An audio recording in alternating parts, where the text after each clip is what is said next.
Jared Polis, Colorado to impose its own sanctions against Russia by Marianne Goodland. The Denver Gazette. While the Biden administration is moving forward on sanctions against Russia over its invasion of Ukraine, Governor Jared Polis plans to sink sanctions closer to home. So we stand with the free and independent Ukraine and want to do everything we can to make Russian Vladimir Putin pay for this act of aggression.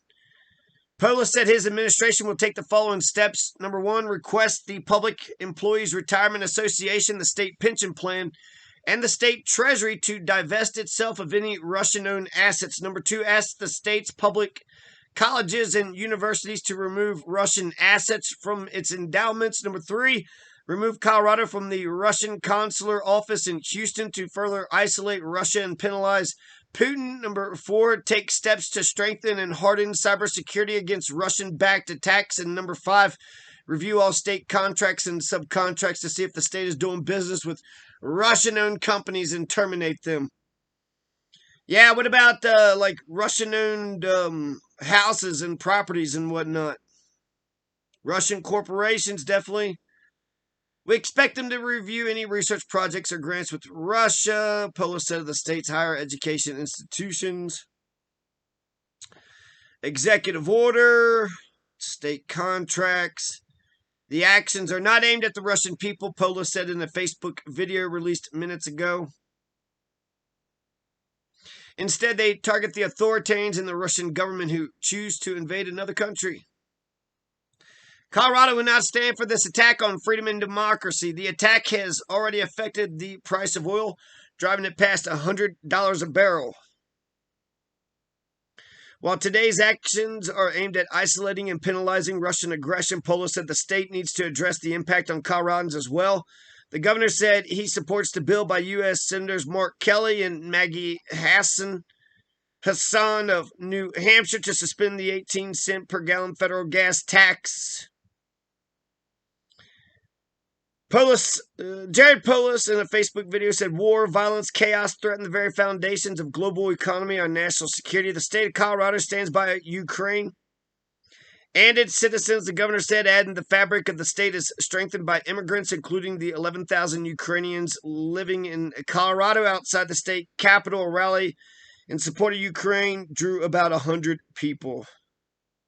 It's an image of the Executive Order D-2022-011.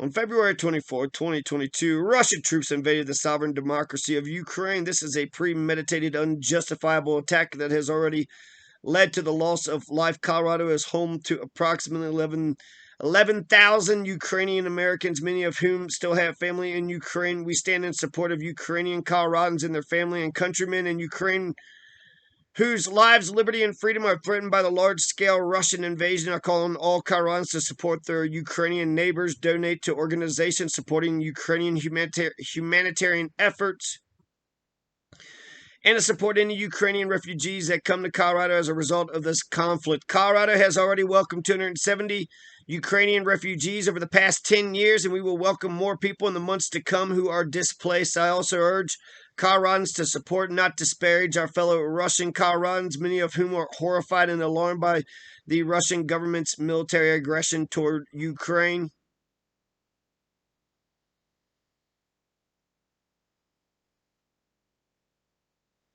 And there you go. Colorado professors explain the Russia-Ukraine conflict.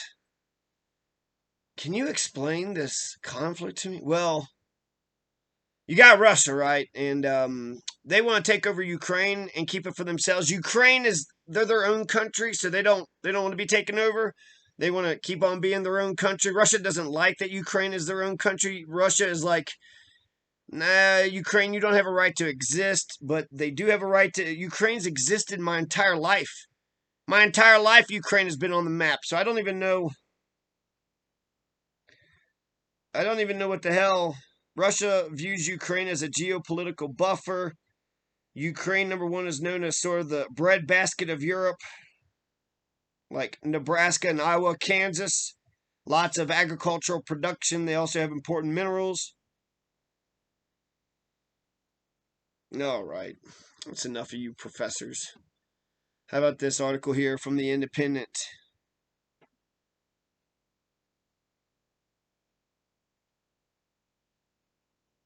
So they killed, so what, over 150 people so far? Fucking Russia, man.